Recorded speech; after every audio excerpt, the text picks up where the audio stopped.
Isso tudo acontecendo e eu aqui na praça, dando milho aos pombos.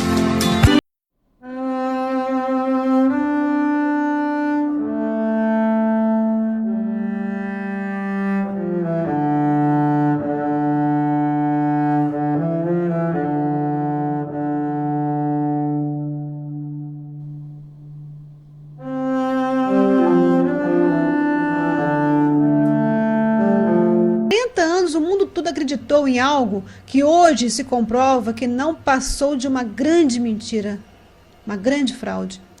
O que Deus fala sobre quem age dessa maneira? Salmo 5, versos 4, 5 e 6. Porque tu não és um Deus que tenha prazer na iniquidade, nem contigo habitará o mal. Os arrogantes não subsistirão diante dos teus olhos. Detestas a todos os que praticam a maldade. Destróis aqueles que proferem a mentira. Ao sanguinário e ao fraudulento, o Senhor abomina. Fica claro então que Deus detesta aquele que pratica a maldade, destrói aquele que fala mentiras e abomina o fraudulento. Fraudulento é aquela pessoa que pratica fraude. Fraude é uma palavra derivada do latim fraus, ou fraudes, significa engano, má fé. Num sentido amplo, uma fraude é um esquema criado para obter ganhos. Também significa abuso de confiança, ação praticada de má fé. E fraude é o assunto desse DVD. E conhecereis a verdade, e a verdade vos libertará.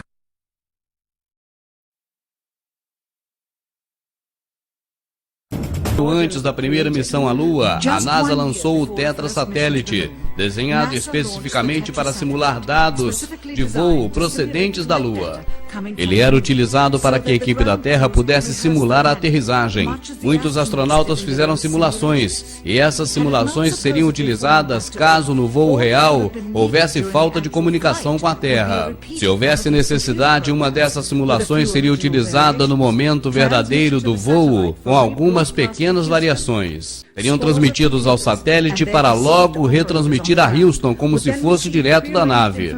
Inúmeros computadores e seus operadores receberiam informações emanadas diretos do satélite. Incluiria falsas informações da nave como altitude e combustível, como se ela realmente estivesse descendo sobre a superfície da Lua. E se os soviéticos conseguissem encontrar a verdadeira posição da Apollo 11, seria como encontrar uma agulha num palheiro. É certo que o programa Apollo estava muito setorizado. Havia vários centros de provas e fabricações por todos os Estados Unidos. E na verdade somente umas poucas pessoas tinham visão global do conjunto.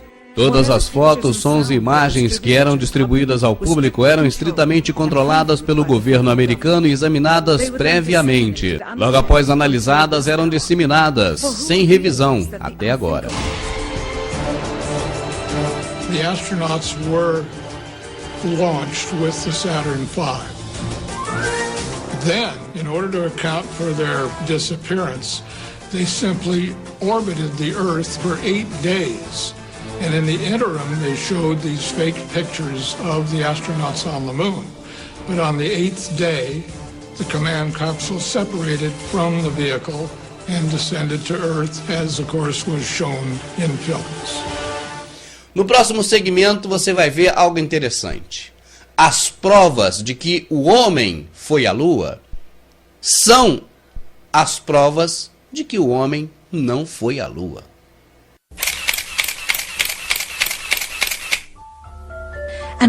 E o que há nas fotografias? O que nos dizem? Essas fotos são as mesmas que circulam ano após ano em toda a comemoração de aniversário da viagem do homem à Lua. Acredita-se que são dos primeiros 60 minutos da viagem lunar, embora pudessem ter tirado muito mais fotos para cobrir todo o expediente. Surpreendentemente também há escassez de fotos do pioneiro-chefe da missão Neil Armstrong. O maior feito da história da humanidade e também do homem que deu o primeiro passo, fazendo eco em todo o mundo, criando uma nova era científica, só tinha uma foto de corpo completo na Lua, e assim mesmo, de reflexo. Quem sabe por temer ser culpado caso alguém viesse a descobrir a farsa. Ou talvez tenha esquecido de avaliar a autenticidade do evento. A sua assinatura está gravada nessa placa do governo federal. E de fato, mais de 40 anos se passaram desde as primeiras conferências da NASA à imprensa e as ocasionais aparições nos aniversários do feito, onde apenas algumas poucas perguntas foram permitidas. Nunca foi dada uma entrevista diante de uma câmera. A ninguém. Nunca. The reason I believe that NASA and the government faked the moon landing was basically it was technically impossible to do it. And they simply had to come up with some sort of alternative that they felt the public would believe. Partindo de um ponto de vista analítico, as anomalias fotográficas têm que se compreender baseando-se em iluminação e sombra. O mais singular de tudo é quando os objetos são iluminados apenas pela luz do Sol, como deveria ter sido na Lua. Depois de tudo isso, as equipes de iluminação no solo eram pouco práticas. Então todas as sombras, as margens das cenas deveriam ser paralelas entre si. E jamais estariam cruzadas, como mostra esse exemplo. Nestas fotografias pouco conhecidas obtidas de uma base de dados auxiliar da NASA, fica bem claro que as cenas foram iluminadas por luz artificial. Estas sombras que apontam em diferentes ângulos são evidências de que se utilizava uma segunda fonte de luz. Além disso, o Sol jamais causaria uma silhueta de brilho como essa no círculo. Somente uma luz artificial atrás do objeto da sombra poderia causá-la. Outra vez, sombras que se cruzam e outra zona de brilho atrás da silhueta. E mais uma vez. E outra vez. É simplesmente inconcebível que essa foto se houvera sido tirada com a luz do Sol na Lua. Aqui as sombras se mostram escuras como piche. E sem nenhuma dúvida, aqui completamente na sombra, o astronauta se ilumina como uma árvore de Natal. Como pode ser isso? Ou essa, tirado do lado de sombra do módulo lunar. Nesta ampliação de uma foto da Apollo, uma pedra, provavelmente feita de papel cartão, pela dobradura aqui mostrada, está caracterizada pela letra C. Em publicações posteriores da mesma foto, a letra desapareceu, provavelmente editada. Aqui essa cruz que serve de guia e é gravada diretamente no negativo do filme e que deveria, portanto, aparecer na frente dos objetos fotografados. Observe que ela aparece atrás do objeto que foi fotografado, claramente evidenciando que houve uma manipulação fotográfica. No módulo lunar visto atrás do astronauta, claramente alguém se esqueceu de criar uma cratera debaixo do motor, já que ele tem 10.000 libras de força de empuxo. Já que essa cratera foi uma das preocupações da NASA nas provas feitas em terra.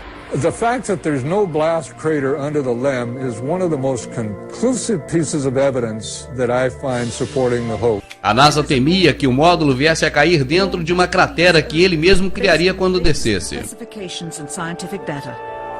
E nessa ampliação parece que o módulo lunar apenas foi posto em cima. E observamos que não há um só grão de poeira lunar sobre a pata do módulo. To have a powerful rocket engine blast the surface of the moon, blasting away all of the dust, and then find footprints surrounding the lunar lander, that to me would be an impossibility. E o que aconteceu com as estrelas? Na Lua e sem atmosfera deveria ser um espetáculo impressionante as estrelas.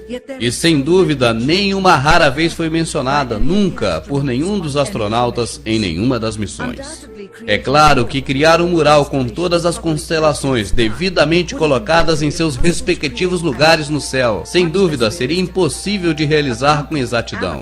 Um simples astrônomo amador competente poderia ter detectado o menor erro nas medidas. A resposta? Não tocar no assunto das estrelas. Jamais. Na conferência de imprensa realizada imediatamente após a missão, essa foi a única pergunta a qual Neil Armstrong respondeu com falta de memória. Could you actually see the stars and the solar corona in spite of the glare? We were never able to see stars from the lunar surface or on the daylight side of the moon by eye without looking through the optics. I don't recall during the period of time that we were photographing the solar corona what stars we could see. I don't remember seeing any. Anos mais tarde, sem constrangimento algum, Michael Collins recordaria haver visto as extraordinárias estrelas descrevendo em seu livro Expedições à Lua. Parecia que a sua memória melhorava quanto mais velho ele ficava. Já que levaram 3 veículos à Lua, por que jamais levaram um telescópio? Se houvessem levado um telescópio, poderiam observar o longínquo universo, muito além do que era conhecido na época. Se houvessem levado a Lua, certamente seria o melhor local para captar galáxias desconhecidas.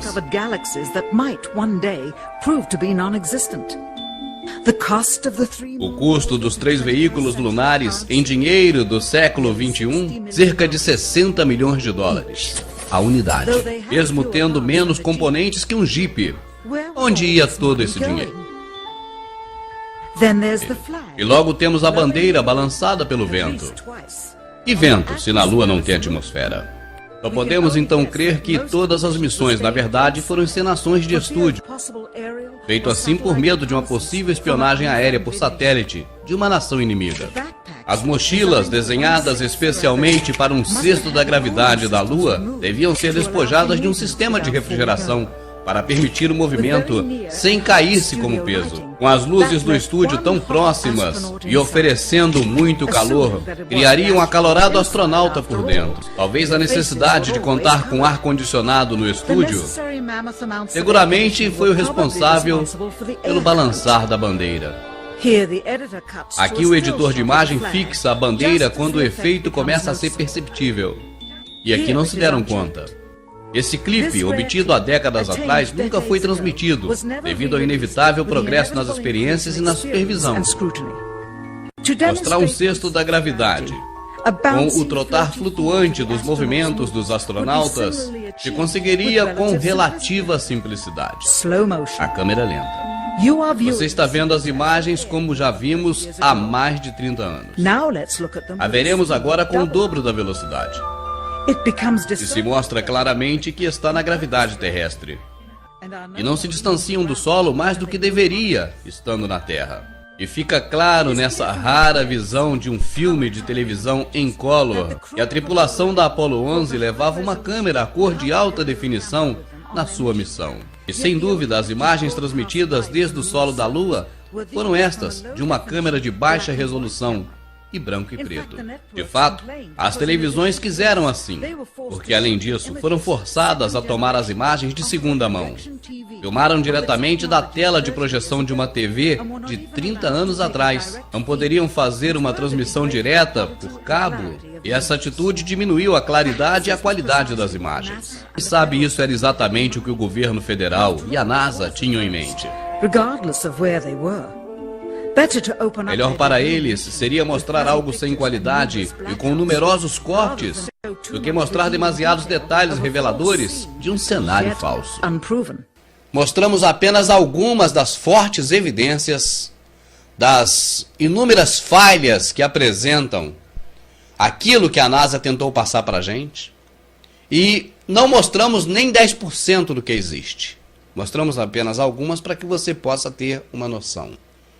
Na verdade, aquele show de televisão, isso os Estados Unidos sabem fazer muito bem, né?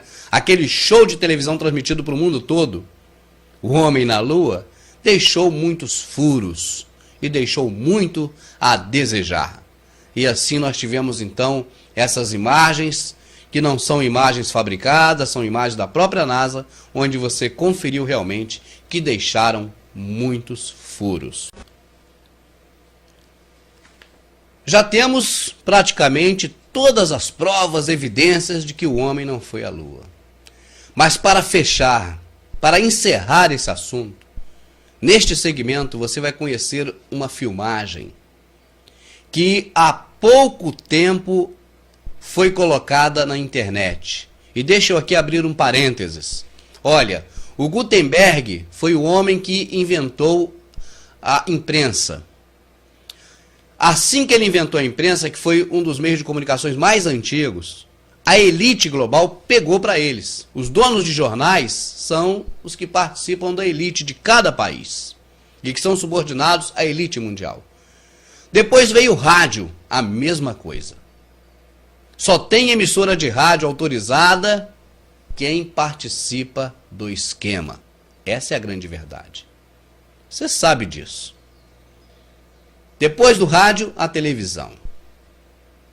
E outros meios de comunicação que foram criados, você sabe que todos ficaram em poder deles. Antigamente tínhamos poucos canais de televisão aqui no Brasil. Hoje temos centenas de canais de televisão. E eu pergunto a você, você conhece algum amigo seu que é dono de algum canal? Você conhece algum vizinho que é dono de algum canal? Está tudo na mão deles.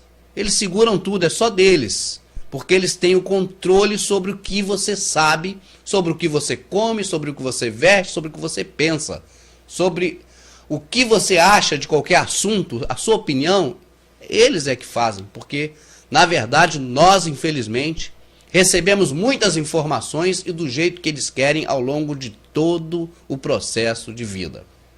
Pois bem, veio a internet. Ainda hoje, eu não sei até quando, mas ainda hoje, a internet é um meio que traz a informação, como os demais veículos deles, mas esse, diferentemente, também leva. E nesse momento, nós podemos saber de coisas, né? E nós temos que analisar, porque muita coisa também pode não ter fundo de verdade, né?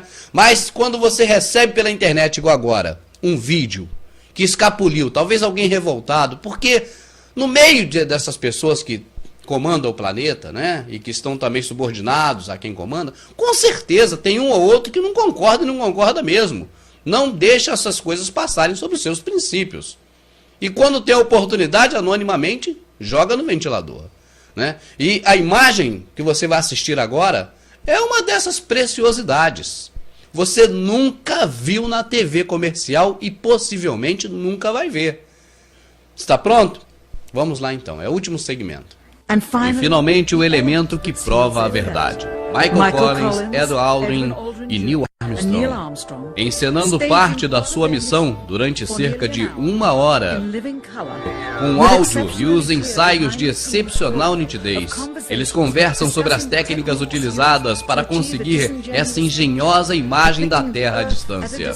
Isso para mostrar em sua viagem a falsa distância dela, e para nos iludir que havia passado além dos anéis de radiação de Van Halen. Não se pode de maneira nenhuma interpretar que essa encenação foi feita por alguma outra razão anterior à missão, pois a mesma gravação está assinalada como feita em 18, 19 e 20 de julho de 1969. Os mesmos dias da missão, quando diziam que estavam bem próximos da órbita lunar. E fica claro que essa é uma genuína gravidade, e as gravações foram feitas a bordo da nave espacial verdadeira, o que foi necessário para convencer a imprensa da sua autenticidade.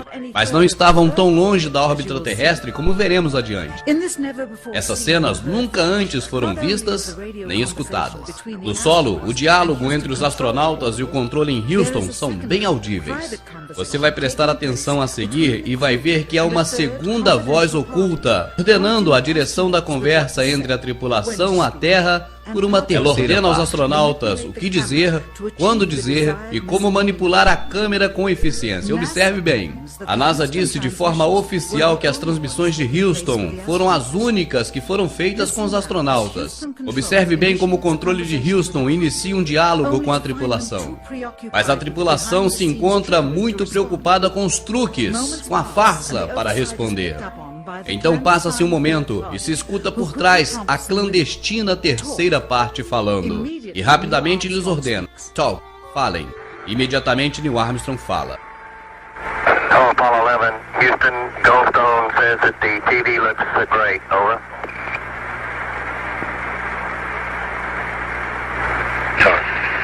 Okay, Roger, we're moving in on Earth. Novamente, a ilusão que tratam de criar é a Terra vista distantemente. Isso para demonstrar que estão viajando muito longe dela e que tiveram habilidade para transpor os anéis de radiação de Van Halen. Temos que ter em conta também que apenas 20 segundos desta gravação de 1 hora foram emitidas ao público. E essas conversas no interior da Apollo 11, detalhando a farsa, os astronautas criam que estavam sendo conversados em segredo. Até agora. Neste momento, comentam que as transmissões de televisão não eram transmitidas ao vivo, como se supunha. Roger, Neil, we just wanted a narrative such that we can, when we get to playback, we can sort of correlate what we were seeing. Thank you very much. Neste momento comentam que apagaram a iluminação interior da nave e bloquearam a luz do exterior que entra pelas janelas da Apollo 11, preocupados para não causar nenhum reflexo sobre a parede do fundo da nave.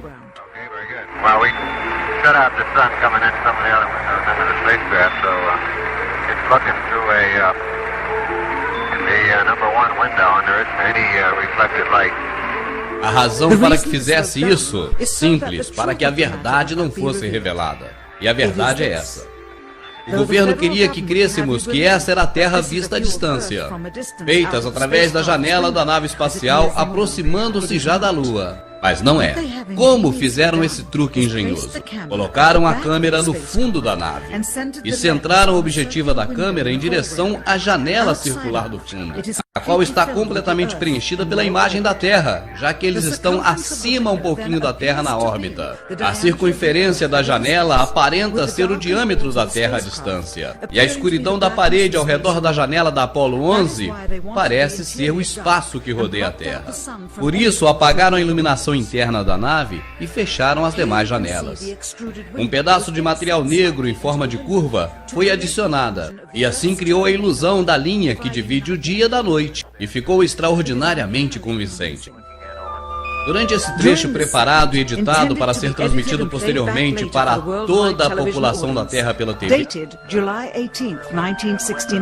Neil Armstrong se delata ao dizer que está a 130 mil milhas, a meio caminho da Lua, como o registro de voo da nave declara, quando em realidade se encontra em órbita baixa terrestre, a umas poucas centenas de milhas.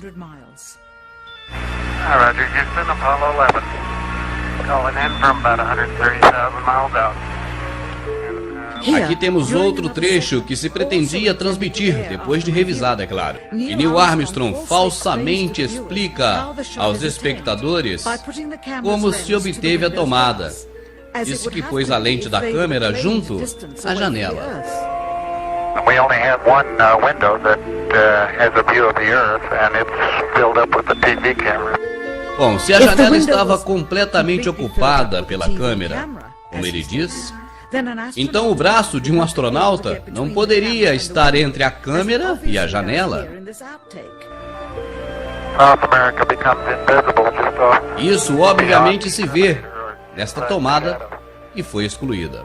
Também se vê como o astronauta que está manejando a câmera tenta sair da imagem do braço do astronauta.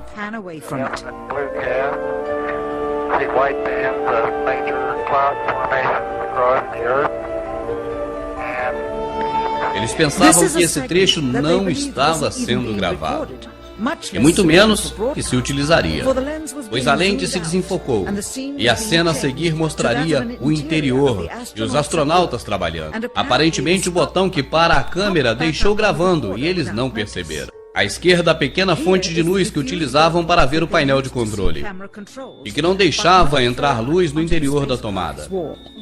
Aqui aparece o cartão inserido para o efeito do dia e noite na Terra.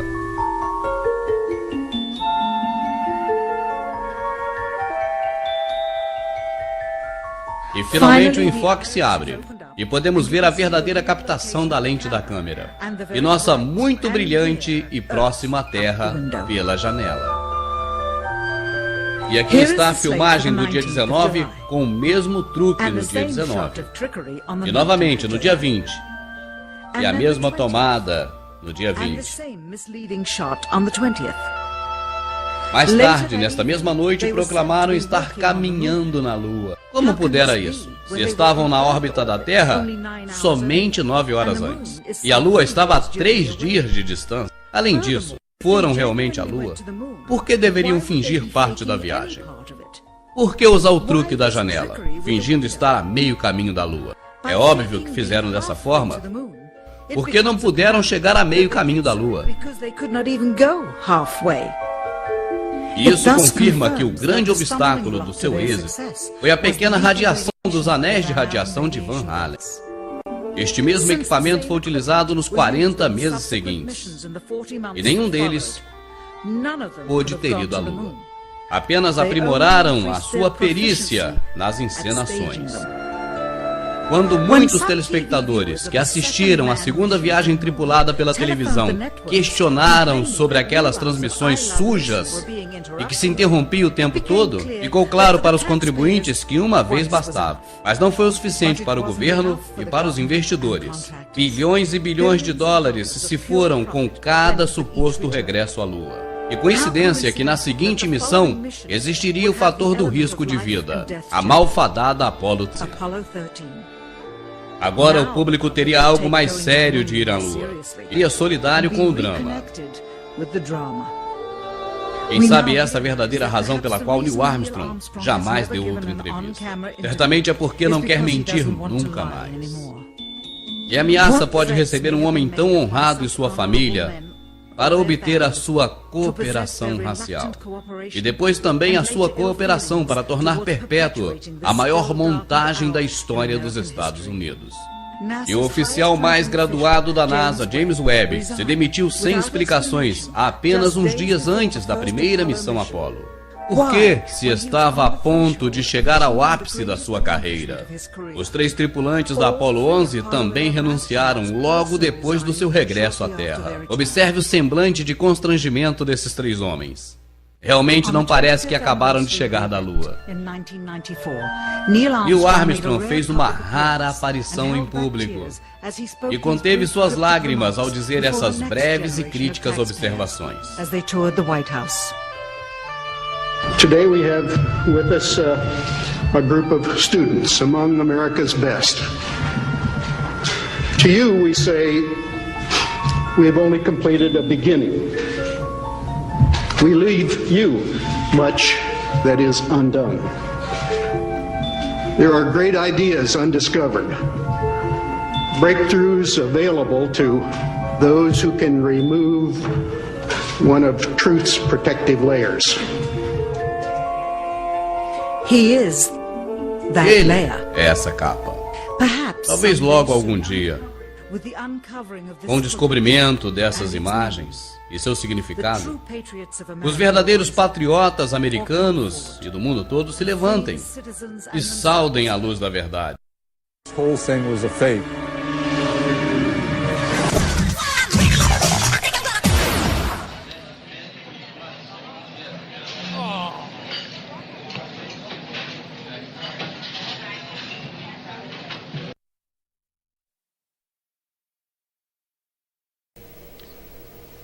E aí, meu amado?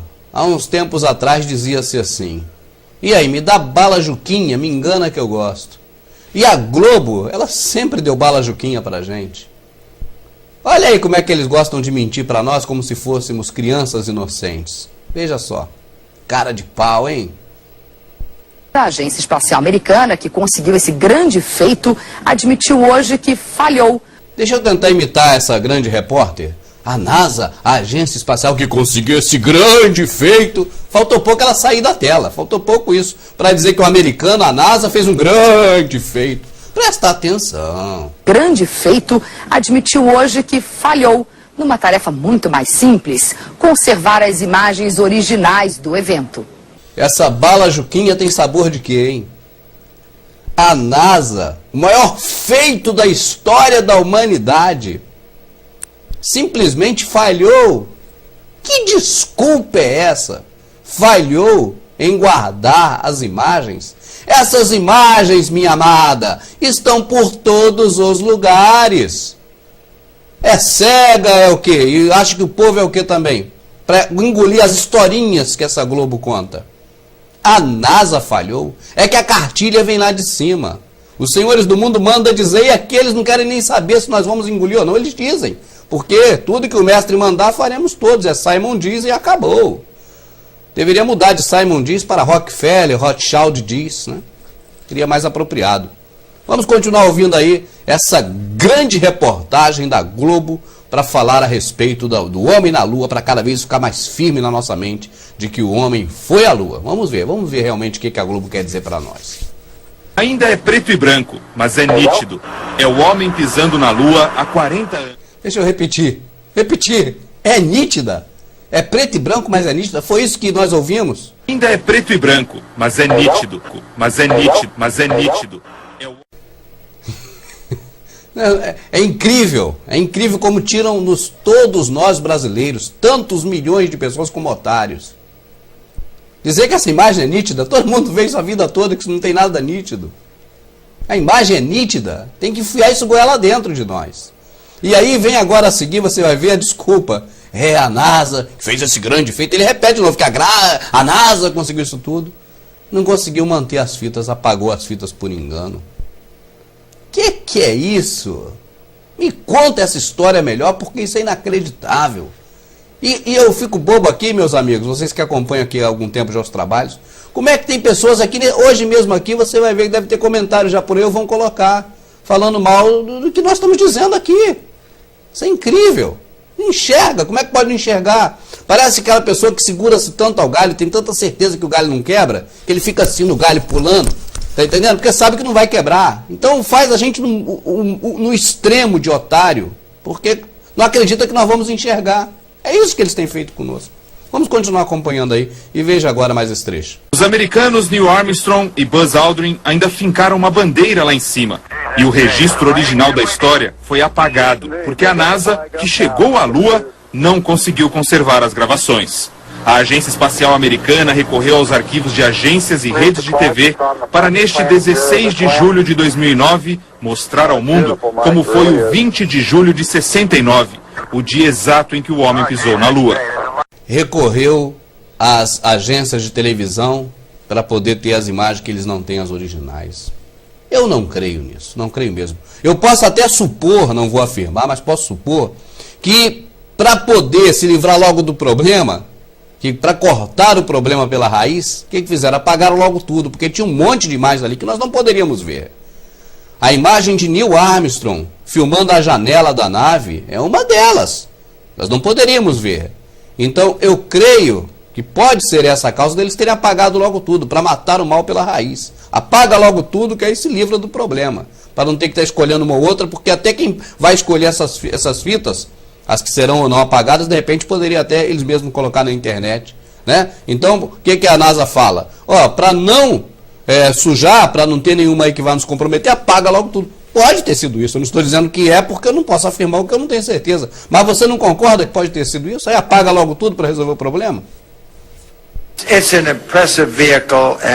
Foi muito confortável viajar naquele foguete maravilhoso, disse hoje Buzz Aldrin aos 79 anos. 79 anos e continua sendo filho do diabo, né? Filho da mentira. Ah, rapaz. Não quanto à questão de ser confortável a viagem, porque nisso eu até creio. Porque que eles saíram daqui do chão, eles saíram. Eles foram lançados. Agora, ficaram ao redor da Terra. Isso é certo pelas imagens que nós vemos do Neil Armstrong filmando a janela da nave. Isso é certo. Tá certo? Agora, de que chegou à Lua, isso é mentira, meu senhor. Não fala essas mentiras aí não, que o senhor leva um tapa na cara, assim como já deu na cara de outras pessoas que chegaram para o senhor e afirmaram que é um mentiroso. Ele dá tapa na cara. Não pode fazer isso com ele, não. Não pode chegar para ele e falar que ele é mentiroso, não, que ele dá tapa na cara. É verdade. É terrível. O astronauta Edwin Aldrin, que perdeu a paciência quando o cara falou que ele era um mentiroso que nunca tinha ido à Lua. Aldrin virou-lhe a mão no pé do vidro. Há quem questione seriamente, mas por que a bandeira americana balança se não há vento na Lua? A NASA responde, ela não balança, ela está amassada e é feita com arame, e fica assim por causa da gravidade.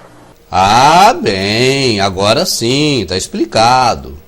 Ela está amassada, ela é feita com arame, e ela fica assim por causa da gravidade. Então, ela está amassada, a gravidade faz com que... Ah, entendi. Não, essa aí, dessa vez eu concordo com a Globo. Tá bom? Dessa vez eu concordo. Dessa vez essa TV maldita que só quer o nosso mal, dessa vez ela está falando a verdade. Aí eu creio. Aí é simples de acreditar, né? É fácil de acreditar. Existe uma situação diferente da gravidade na Lua, e a bandeira está amassada. Além de tudo, é uma hastezinha de arame para que a bandeira fique ali naquela posição. Então ela não está balançando, não tem vento. Essa é a situação. Está fechado esse assunto por mim. Nessa eu acredito na Globo. Está feito. Morreu. Agora, então, que um estúdio de Hollywood ajudou na restauração das imagens, as teorias conspiratórias ganharam força. Bom, essa reportagem feita no Fantástico aí nessa data aí, eu vou até parar por aqui. Porque irrita, eu fico irritado, me perdoe, mas eu saio do sério, eu não vejo essa televisão, eu já falei isso aqui e repito. Na minha casa não se vê Globo, Muito pouco se assiste TV, porque todas elas são comprometidas e todas elas alienam o povo. Mas a Globo é a mãe delas, é a pior. Então não se assiste Globo na minha casa, entendeu? Então vou parar com essa aí, vamos para outra agora. O que acontece? Essa televisão do diabo, ela gosta de ridicularizar, satirizar. E ela usa o próprio povo para isso. O cidadão comum da sociedade tem a chance, a grande chance dos 15 milissegundos de fama, quando é chamado para dar uma entrevista para poder ser ridicularizado nesses programas que a Globo faz para ridicularizar alguma verdade que eles não querem que nós saibamos. Você vai ver agora, sobre a questão da Lua, essa prática sendo feita. Eu nem colhi imagens do povo aqui, porque eu também não vou participar dessa ridicularização, mas no meio dessa reportagem tinha imagem do povo. Tem ela original no YouTube e você procura o que você acha, com a imagem do povo no meio. Então, o que eu quero dizer?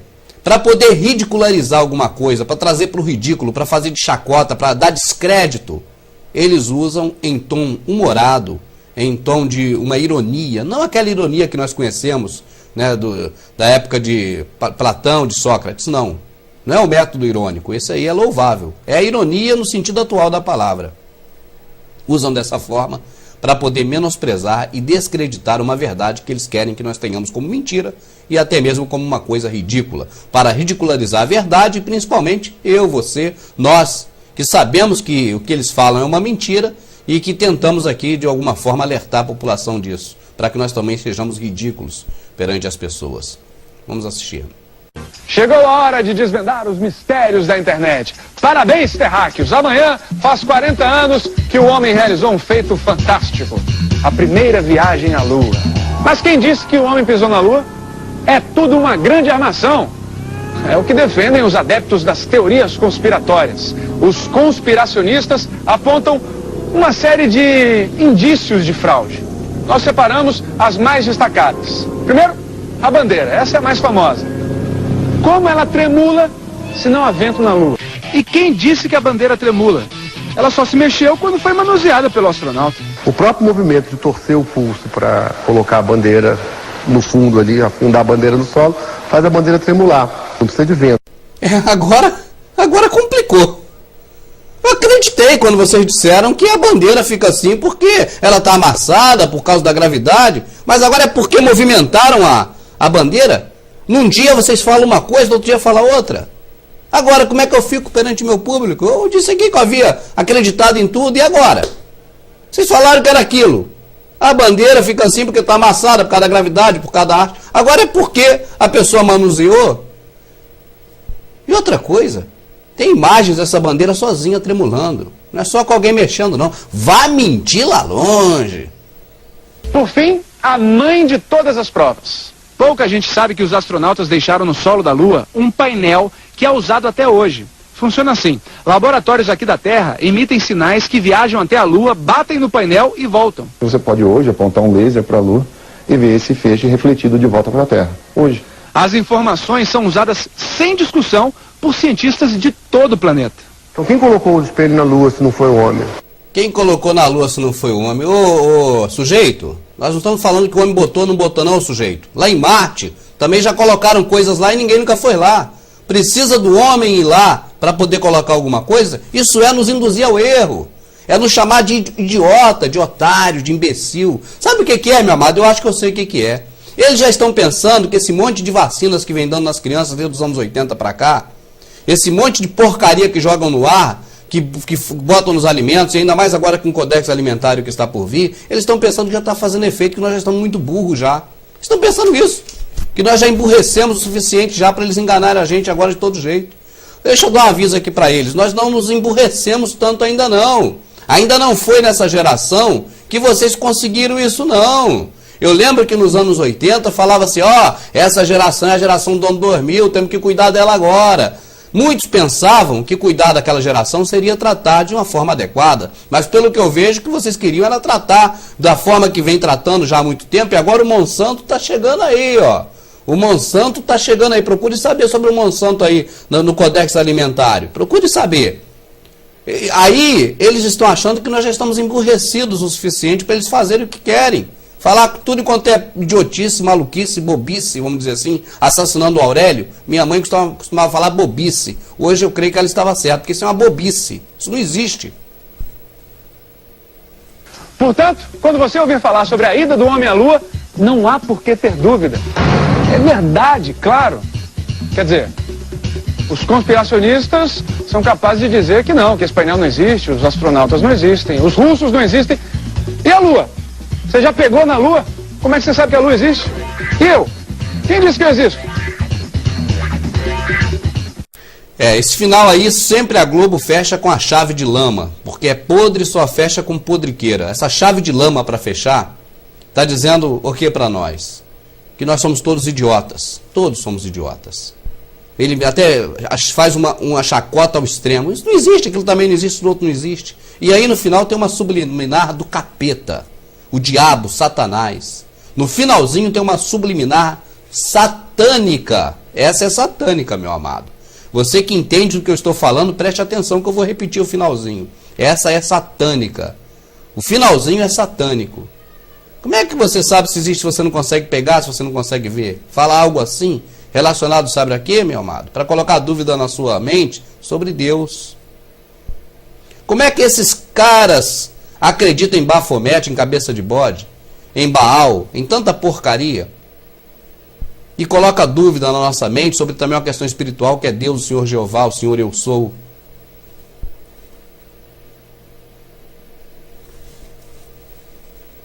E conhecereis a verdade, e a verdade vos libertará.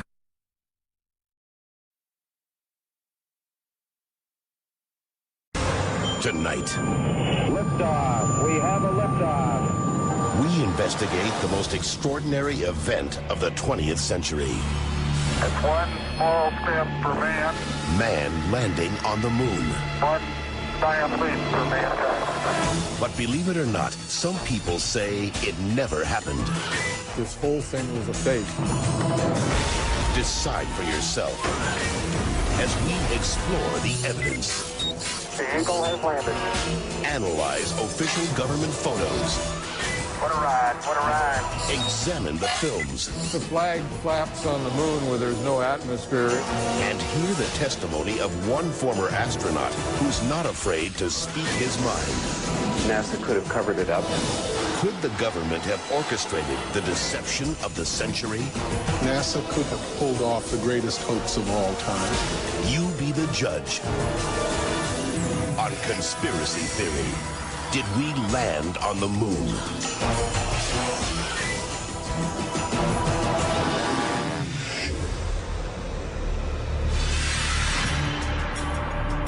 On July 16th, 1969, America held its breath.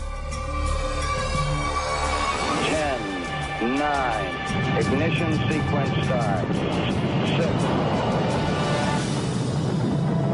2, 1, 0. All engine running. Liftoff. We have a liftoff.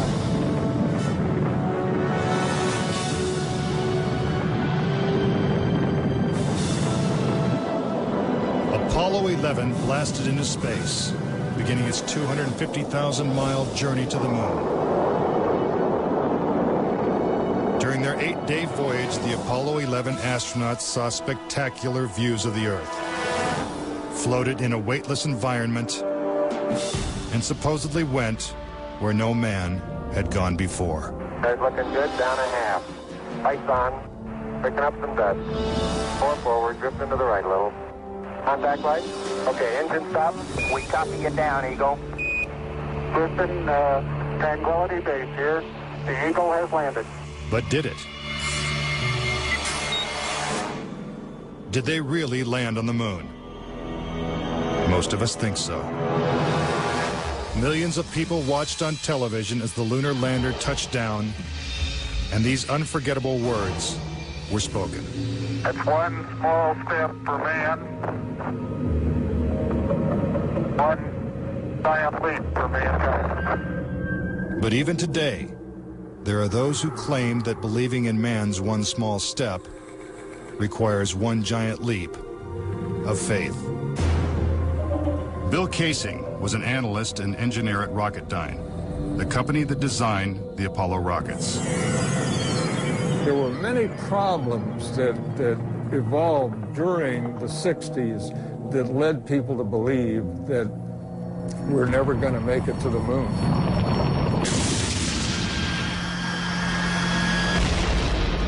Three decades ago, when the world watched Apollo's lunar landings, Bill Casing was watching too. But what he saw on television, combined with his experiences at Rocketdyne, made him a skeptic. The whole thing then seemed phony to me. I think it was an intuitive feeling that what was being shown was not real. As he studied the footage more closely, he was shocked to find several inconsistencies. Casing observed that despite the clarity of deep space, the stars were missing from the black lunar sky. He saw the American flag waving, even though there is no air on the moon. And he discovered that there was no blast crater beneath the lunar lander, where its powerful rocket engine had fired. This evidence convinced Casing that we never sent a man to the moon. But NASA dismisses these charges. There are always going to be people who believe some outlandish theories, and the notion that we somehow were able to fake the lunar missions is pretty outlandish. As outlandish as it might seem, it has been estimated that as many as 20% of Americans believe we never went to the moon. But how could anyone think that one of the greatest moments in human history is a hoax? Is it really possible that NASA deceived the world? According to a former astronaut, it's entirely possible. Regarding the Apollo mission, I can't say 100% for sure whether these men walked on the moon. Brian O'Leary was a NASA astronaut in the 1960s and served as a science advisor during the Apollo moon missions. It's possible that NASA could have covered it up just in order to cut corners and to be the first to allegedly go to the moon. Was getting to the moon first so important that our government would consider faking it? To find the answer, we have to go back 40 years, to a time when America and the Soviets were locked in a struggle for world domination. People assumed that the nation that won the space race would win the Cold War. We defined that as being first to the moon. It was a time of more or less national hysteria. On October 4th, 1957, the Soviets terrified America when they sent Sputnik, the world's first satellite, into orbit. The New York Times had to publish an article explaining to Americans that it did not carry nuclear bombs that could be dropped on the city from that altitude. The American public's fear of nuclear annihilation intensified as Russia took the lead in the space race. House Speaker announced in Congress that we may be headed for extinction. Many feared that the Soviet Union's ultimate goal was to put a missile base on the moon. Meanwhile, America's space program was having difficulty even getting off the ground.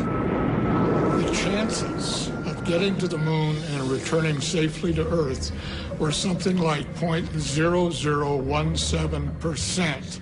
In other words, virtually an impossibility. What actually happened, in my mind, is that during the 60s, they said, if you can't make it, fake it.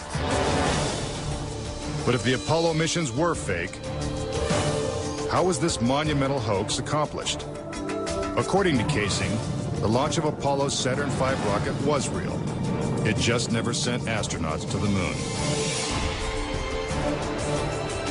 The astronauts were launched with the Saturn V. Then, in order to account for their disappearance, they simply orbited the Earth for 8 days. And in the interim, they showed these fake pictures of the astronauts on the moon. But on the 8th day, the command capsule separated from the vehicle and descended to Earth, as, of course, was shown in films.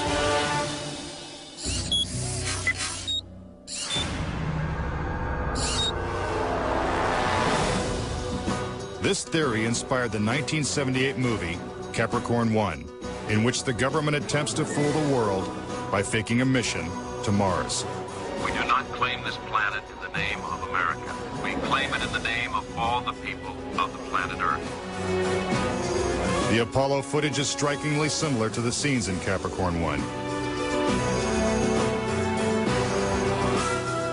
Producer Paul Lazarus suggests that the film's plotline could be more fact than fiction.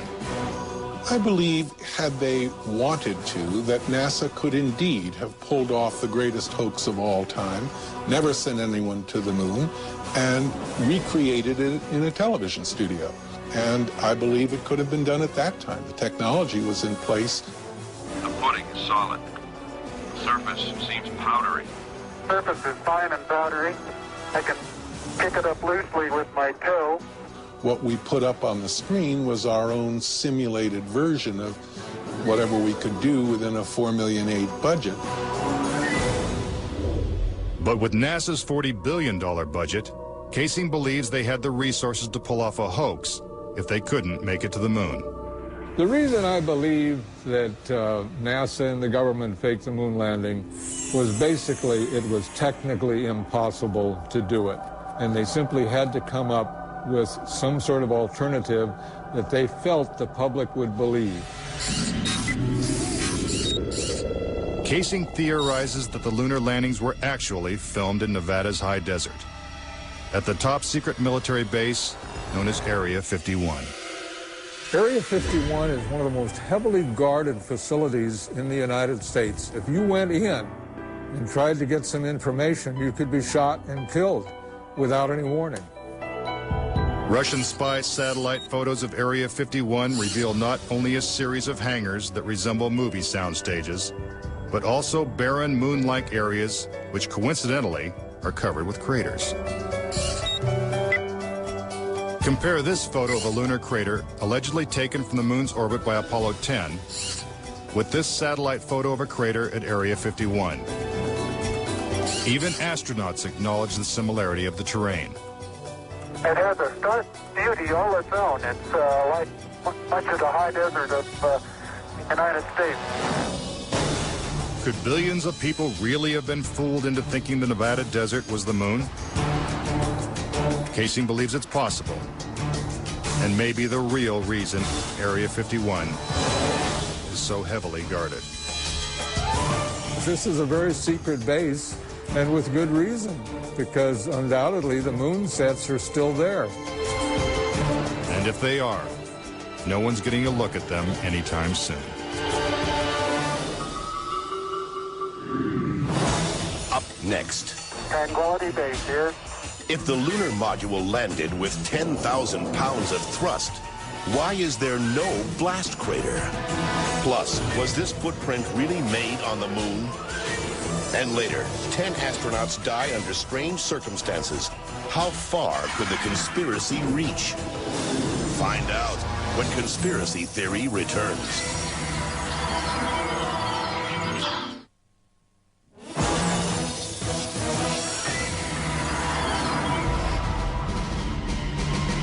We've all been led to believe that on July 20th, 1969, the Lunar Excursion Module, also known as the LEM, carried American astronauts to the surface of the moon. But could it have simply been a prop lowered by wires onto a movie set? Bill Casing says that this may explain the absence of engine noise in the official NASA footage.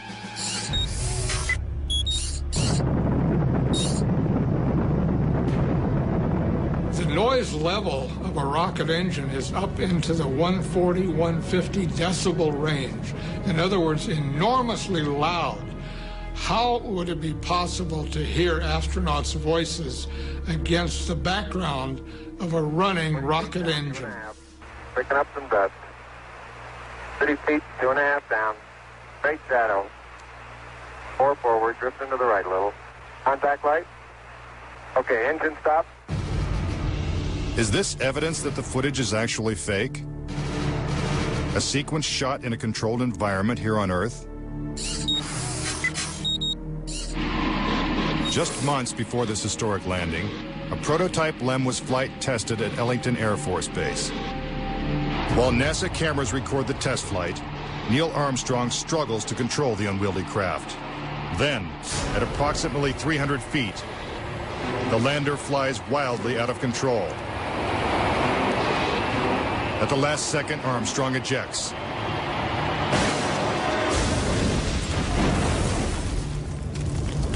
And floats to safety. If the lander was so unstable and difficult to fly in the controlled environment of Earth, then how could the LEM land 6 times flawlessly in the alien environment of the Moon?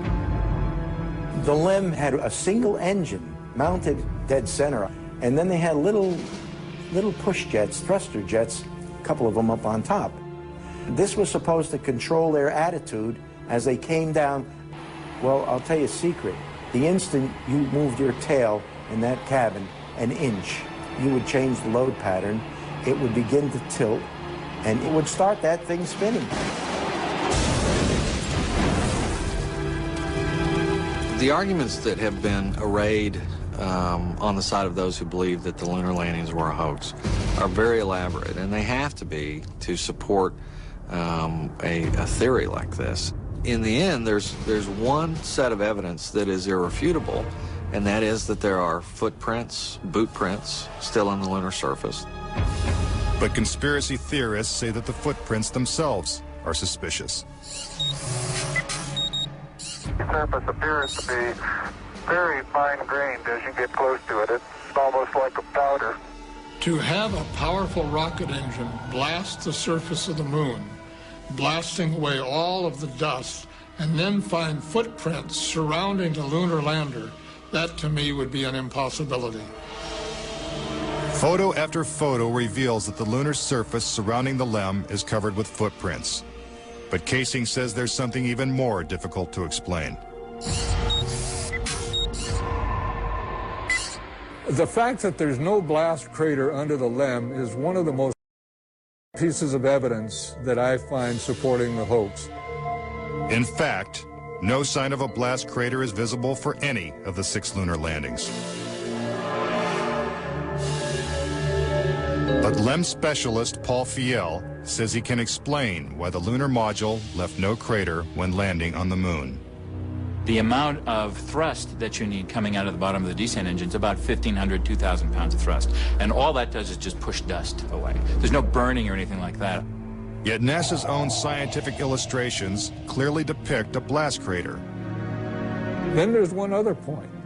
If they had truly landed on the moon, this dust would have then descended on the lunar lander, on the foot pads, and we find not a trace of dust on the foot pads. When I discovered that alone, I said, no way am I looking at a lunar lander that landed on the moon. Could it be that the LEM was just a prop on a giant lunar movie set? When Armstrong said, that's one small step for man and one giant leap for mankind, the footprint that he made could have easily been made in Area 51. Casing points out that the LEM's departure from the lunar surface is even more suspicious. In the footage of the ascent stage going up, what you don't see is an exhaust plume coming out of the rocket engine nozzle. What a ride, what a ride. But what do we see? We see the ascent stage suddenly pop up without any exhaust plume whatsoever, as though it were jerked up by a cable. Is this evidence of a conspiracy? Was the government capable of such a massive cover-up? To propose that this was all faked and a hoax, they have to say that every piece of evidence, that every physical, scientific test that one could offer to support the reality of the lunar landings, they have to say that all of those are fake. I would say that my conviction that Apollo was a fake was really not according to one specific piece of evidence, but it was cumulative. This whole thing was a fake. Coming up. We're getting a picture on the TV. If there's no air on the moon, why is this American flag waving? Plus, could these official NASA photos have been doctored? All of the photographs were faked. And later, is it possible for humans to have survived the deadly radiation in deep space? When Conspiracy Theory continues.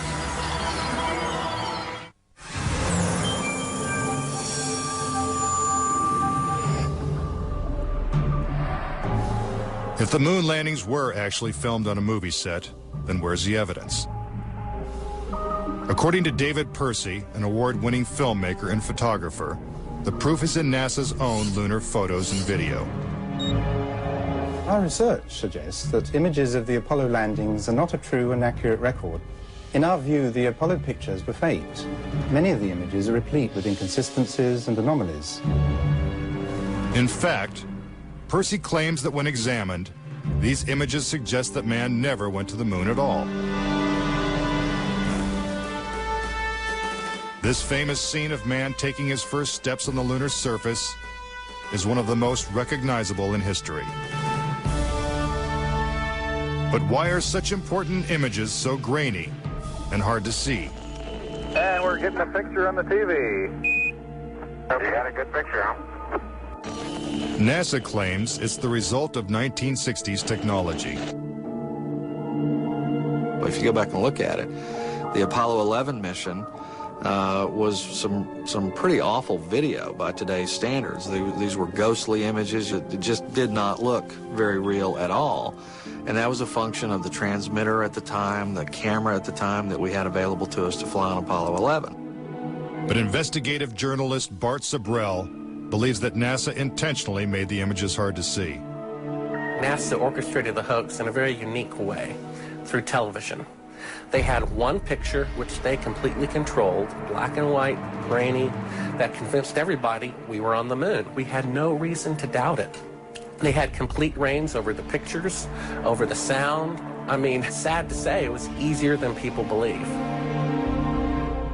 But despite the lack of clarity, conspiracy theorists see evidence suggesting that these images were staged. It's absolutely unreal. Although it appears that the astronauts are moving in the moon's gravity, which is 1/6 that of the Earth, Percy notes that when the speed of the film is doubled, the astronauts appear to be running as if in Earth's gravity.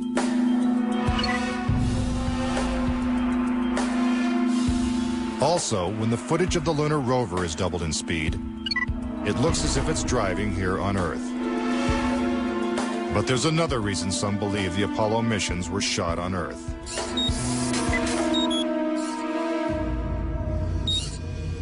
If there is no air or wind on the moon, why is this American flag waving? The fact that the flag flaps on the moon where there's no atmosphere means that there must have been a little blast of wind out in Area 51 where they shot this. Could these questionable images simply be the result of astronauts struggling to plant the flag into the lunar surface? Or is there more going on than meets the eye? What about the still photography? Some say the design of the bulky spacesuits would have made it extremely difficult for the astronauts to operate their chest-mounted cameras. The man who designed these cameras is Jan Lundberg. Once on the moon, on the lunar surface, in the dress, in the life support system, you couldn't see the camera. They couldn't bend their head that far down. They had no viewfinder. They had to aim by moving their body. If the cameras were so difficult to manipulate, how were thousands of photos taken with crystal clarity and precise framing? The pictures that we see that allegedly were taken on the moon are absolutely perfect. But with closer examination, Casing says flaws begin to emerge. Unfortunately, errors were made which are now being discovered. Conspiracy theorists point out that lighting is a major flaw in the lunar photos. Case in point, On the moon, the astronauts' only source of light was the sun. They had no extra lighting, no flashes or things like that. Yet in this photograph from Apollo 14, the shadows are cast in different directions, suggesting multiple light sources. The shadows cast by the rocks in the foreground should have been east-west, like the LEM shadow. And in this photo from Apollo 17, again the shadows are pointing in different directions. Outside in sunlight, shadows always run parallel with one another, so the shadows will never intersect. Conspiracy theorists say it's not just the shadows that indicate the use of additional lights, but what has been photographed in the shadows. For example, here's an astronaut who descends into a huge shadow cast by the lunar module. Yet his entire body is still visible. How is it that he is not shrouded in darkness? Here's the same maneuver from another Apollo mission. Again, the astronaut is brightly lit in what is obviously dark shadow. And in this picture, the sun is directly behind the astronaut. His figure should be a silhouette. Yet even the smallest characteristics of his suit are recognizable. It seems like he's standing in the spotlight. And I can't explain that. That escapes me. Why? And finally, in this picture with the sun behind the lunar module, the front of the craft is clearly visible. The words United States are crisp and clear. How could these backlit pictures be so detailed? It's because there's more than one light source, which means they're not on the moon. But NASA simply dismisses these arguments. There are a number of claims that the pictures taken by Apollo astronauts were faked. And there are so many, it would be an exercise in futility to go off and try to answer all of those. But the questions continue. Why do some of these images shot at different times and different places appear to have identical backgrounds? These two photos seem to have the same mountain backdrop, yet the lunar module is only present in one of them. Seemingly impossible, since the LEM never moved and its base remained even after the mission. What a ride, what a ride. Some suggest the same artificial backdrop was used when shooting two entirely separate pictures. Background discrepancies are also apparent in the lunar video. The best evidence are some pictorial anomalies in the photographic record of the trip to the moon. There is one for Apollo 16 where the same shot, the same hill, appears in 2 different days. This tape was shot on what was reported to be the first of Apollo 16's lunar excursions. But it couldn't pick a better spot. And this video was from the next day at a different location. That is the most beautiful sight. NASA claims the second location was 2.5 miles away. But when one video is superimposed over the other, the locations appear identical. The conspiracy theorists see that as evidence that we didn't go to the moon, that it was staged, and the opposite point of view is that it's a case of bad editing. It's absolutely unreal. Conspiracy theorists claim that even closer examination of the photos suggest evidence of doctoring.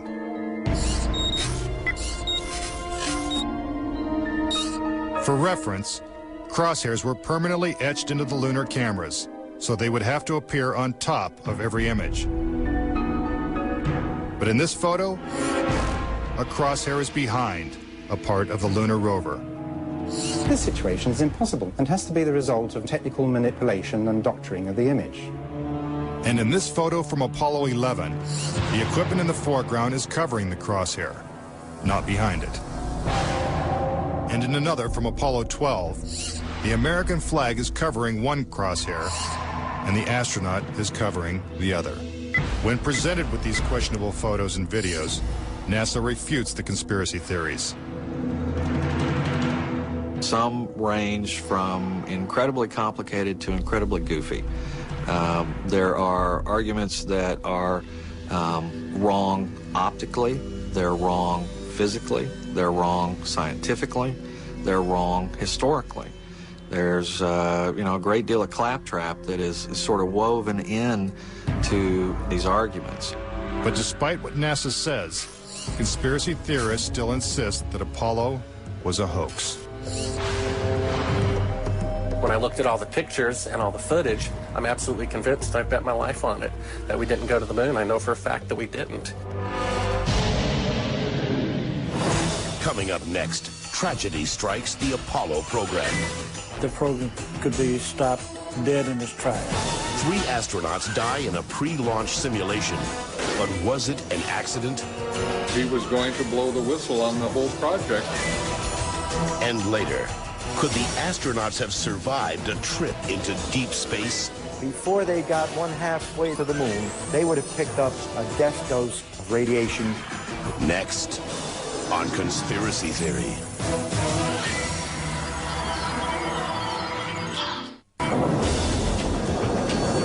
If what conspiracy theorists say is true, how could NASA perpetrate such a widespread hoax without someone from the inside blowing the whistle?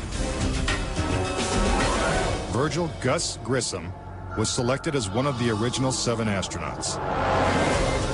A family man and a veteran of several space flights, he was a national hero and was likely to be the first man to walk on the moon. But Grissom was also an outspoken critic of the space program and was quoted as saying, "Someone's going to get killed." Unfortunately, Grissom's worst fears were soon realized. On January 27, 1967, 2 years before the first moon landing, Grissom and his crew boarded the Apollo 1 capsule for a full-scale simulation. The problems began almost immediately. First, the capsule's communication systems failed. You copy? No, I didn't read you, Chuck, at all. I can't read you, Chuck. You want to try the phone? How are we going to get the moon? We can't talk between 3 buildings. I can't hear what you're saying. Suddenly, the capsule burst into flames with the astronauts sealed inside.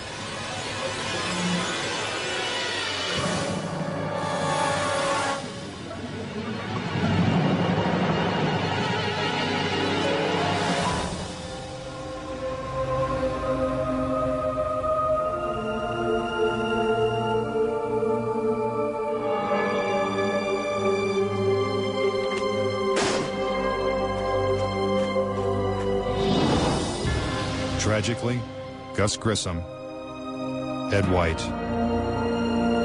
and Roger Chaffee lost their lives before ever leaving the launch pad.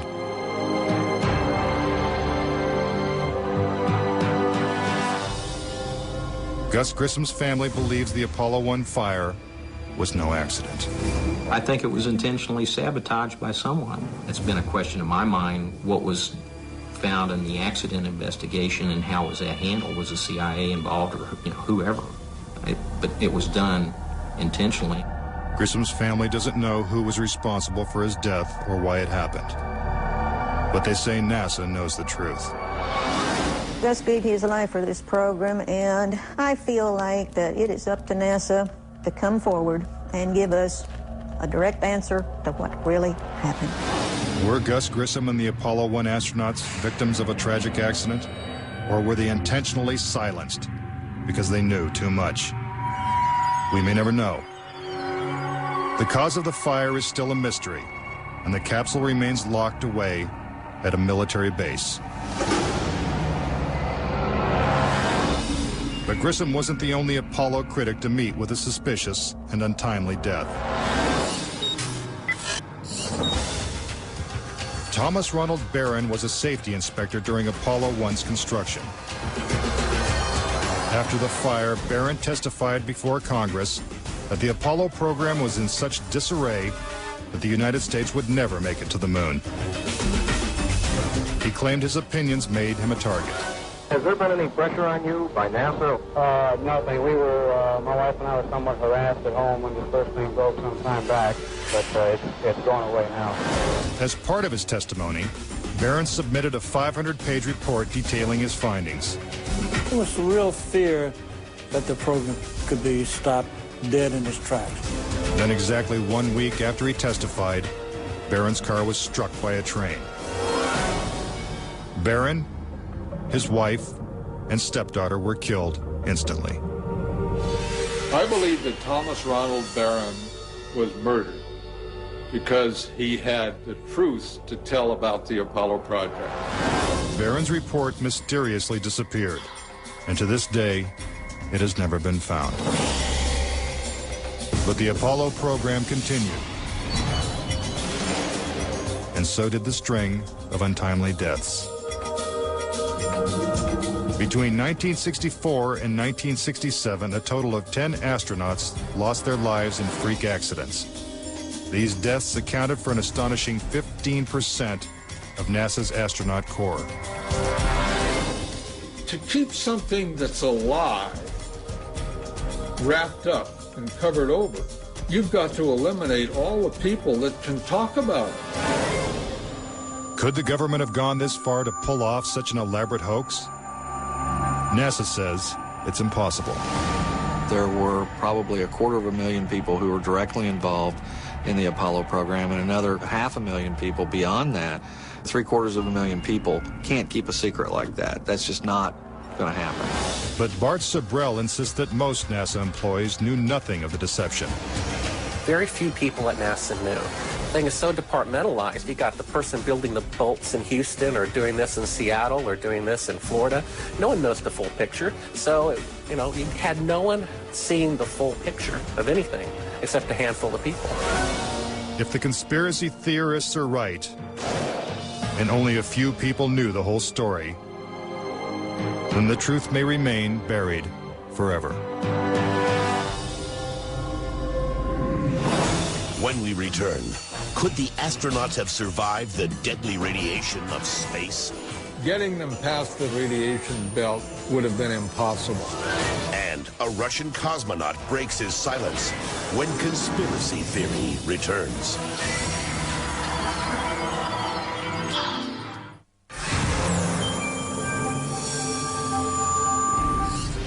Suspicious deaths, evidence of doctored photos, and flags waving in the airless vacuum of space are not the only reasons to doubt that we ever went to the moon. Some say the astronauts could never even have survived the trip. The reason why they couldn't go to the moon is because of a phenomenon that few people know about called the Van Allen radiation belts. 500 miles above the Earth, these bands of intense radiation surround our planet and are thousands of miles thick. Any human being traveling through the Van Allen belt would have been rendered either extremely ill or actually killed by the radiation within a short time thereafter. Other than the Apollo missions, no other manned space flight has attempted to pass through this deadly radiation. Every manned mission in history, Gemini, Mercury, Skylab, the Space Shuttle, has been below the radiation belt, all except going to the moon. To protect the astronauts, the capsule would have needed 6 feet of lead shielding, according to physicist Ralph Rene. Obviously, the only shielding they had was the literally paper-thin outer hull of aluminum, and their suits consisting of glass fiber, some aluminum fibers, and silicon rubber. It's very interesting concerning radiation that the astronauts were protected by a thin film of aluminum when here on Earth they put a lead shield on us when they take a dental x-ray. Some theorize that if the Van Allen belts didn't kill the astronauts, even deadlier doses of radiation deeper in space would have. Violent explosions in the sun called magnetic storms flood space with intense radioactivity. A magnetic storm will come along, and that can increase the intensity of the radiation belts by maybe 1,000 times above what it was before. According to Rene, the Apollo 16 mission coincided with one of the sun's most intense storms ever recorded. Around the rotating sun came this immense flare, the biggest one of the 20th century. It went on for 3 or 4 days, all the while it's slowly rotating around. Although the effects of radiation are horrific, ranging from hair loss to cancer to death, the solar flares had no adverse effect on the Apollo 16 crew.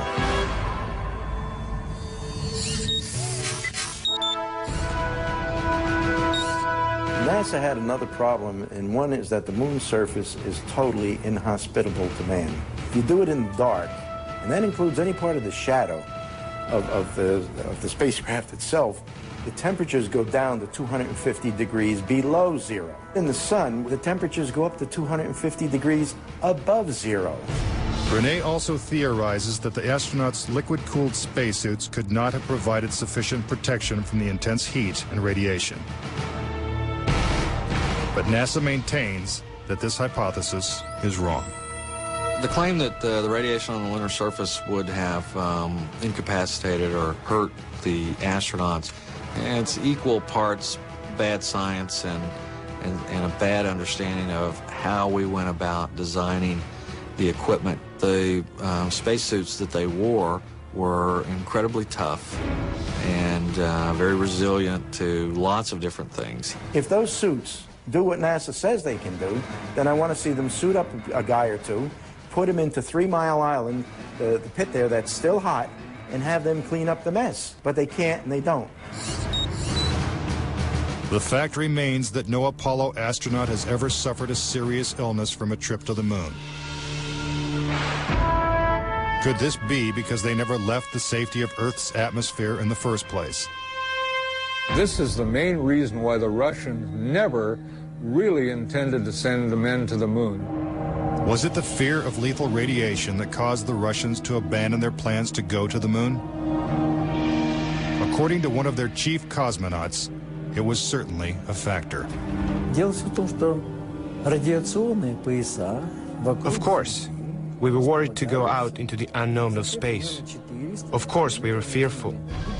We had no idea how human would be affected by the radiation. We suspected that possibly the radiation could even penetrate through the craft itself. Are the deadly perils of space proof that NASA faked the Apollo missions? To this day, the Russians have never sent a man to the moon. And we have no plans to return. A final word when conspiracy theory continues.